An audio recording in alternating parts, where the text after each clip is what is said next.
kapalı gol challenge. Yapıyor. Başla.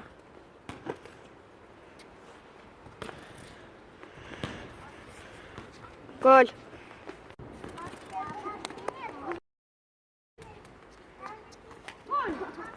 Gol.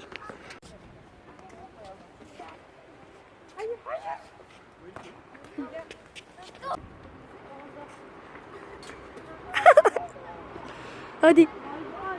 Tuttu. Hızlı değil. Tamam. Kayıt. Hadi hadi.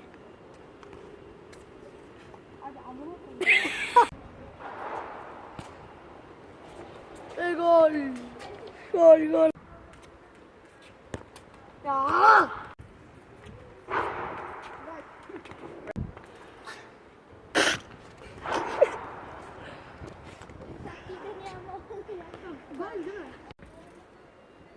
Ne yapıyor lan? Sen...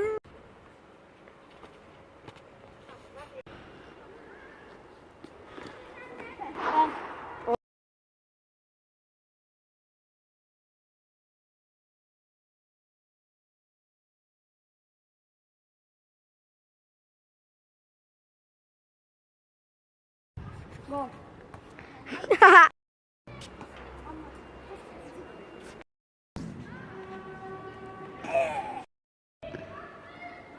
Sağ köşe bence.